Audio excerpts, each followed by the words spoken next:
राम प्रसाद और अभयदास दोनों मित्र थे। उनमें काफ़ी बातों में समानता थी। दोनों का विवाह भी लगभग साथ साथ ही हुआ था। जब राम प्रसाद के घर पहली संतान के रूप में बेटी का जन्म हुआ तो उस समय के कुछ दिन बाद ही अभय के घर पहले बेटे ने जन्म लिया। दूसरी संतान के बाद भी स्थिति यही रही। अब राम प्रसाद के यहाँ 2 लड़कियाँ थीं और अभय के यहाँ 2 लड़के। एक दिन अभय राम प्रसाद के घर आया। इधर उधर की बातें करने के बाद उसने राम प्रसाद से पूछा कि तुम्हारे यहाँ 2 बेटियाँ हैं, इससे मन पर बोझ तो पड़ता होगा। राम प्रसाद ने कहा, कैसा बोझ? मुझे किसी बात का बोझ नहीं लगता। मैं तो समझता हूँ कि ईश्वर ने मुझे इस लायक समझा कि मैं 2 लड़कियों की पूरी जिम्मेदारी के साथ पालन पोषण कर सकता हूँ, इसलिए मुझे 2 लड़कियाँ दे दी। मैं दोनों का ठीक ठाक से पालन पोषण करके उन्हें पूरी तरह से सक्षम और योग्य बनाने की कोशिश करूँगा। लेकिन फिर भी घर में एक बेटा तो होना ही चाहिए था जो बुढ़ापे में सेवा करे, मरने से पहले मुंह में गंगा जल डाले, वंश को आगे चलाए। सब अपनी अपनी सोच है, लेकिन समय पर किसका जोर है? एक व्यक्ति के 4 बेटे होते हुए भी वह किसी दुर्घटना का शिकार हो जाता है तो उस समय कौन उसके मुंह में गंगा जल डालता है? कमज़ोर लोग ही विचार करते हैं कि उनका बेटा बुढ़ापे में उनकी सेवा करेगा।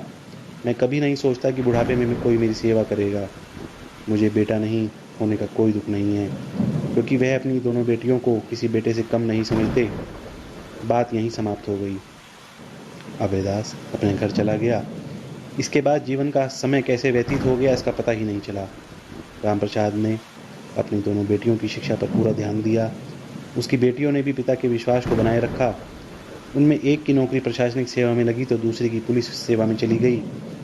कुछ समय बाद संस्कारशील और अच्छे परिवारों के लड़कों से उनका विवाह हो गया।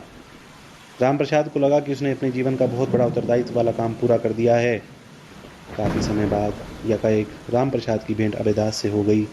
हालांकि दोनों की उम्र लगभग समान थी, किंतु अभयदास को देखकर लगा कि समय की उसे बहुत मार लगी है।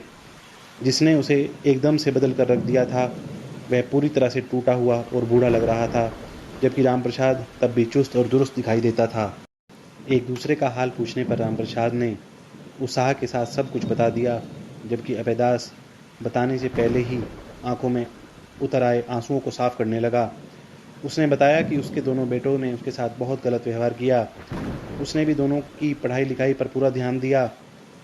पढ़ाई पूरी होने के बाद बड़े बेटे की एक निजी संस्थान में नौकरी लग गई। छोटा बेटा व्यवसाय करना चाहता था, इसलिए उसने किसी से उधार लेकर 5 लाख रुपए दे दिए। बेटे का काम तो अच्छा चलने लगा था, किंतु उसने लिए गए पैसे वापस करने का कभी प्रयास नहीं किया।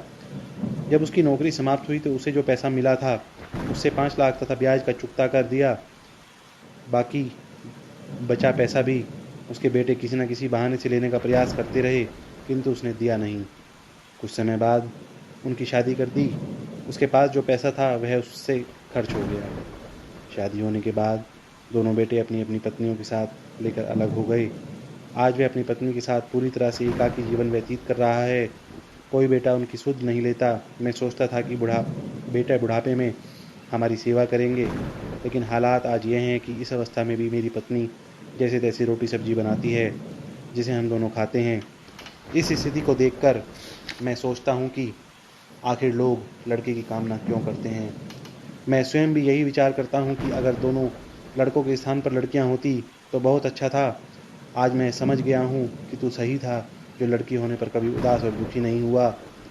अभयदास कुछ पल रुक और बोला, बेटों के बारे में खुश होने वाले लोगों एक गूढ़ बात को नहीं जानते कि बेटा नहीं हो तो 100 दुख, बेटा होकर मर जाए तो 1000 दुख, बेटा हो और वह नालायक निकल जाए तो लाख दुख। मैं आज लाख दुख भोगने वाले लोगों में से एक हूँ। इसके बाद वह उदास कदमों से अपने रास्ते चला गया। मित्रों, अगर व्यक्ति का आत्मबल मजबूत हो तो उस पर किसी प्रकार की स्थिति विपरीत प्रभाव नहीं डालती। इसलिए जो लोग सोचते हैं कि बेटी शादी के बाद पराई घर चली जाती है और बेटा ही उनके बुढ़ापे में सेवा करता है तो वे गलत सिद्ध होते हैं। बेटियां कभी भी और किसी भी प्रकार से अपने माता पिता को अकेले नहीं छोड़ पाती। बुढ़ापे में माता पिता की सेवा जितना लड़कियां कर पाती हैं उतना उनके बेटे भी नहीं कर पाते। संभव है कि सभी परिवारों में ऐसा नहीं होता होगा, किंतु असंख्य परिवारों में इस प्रकार की कहानी दिखाई देती है।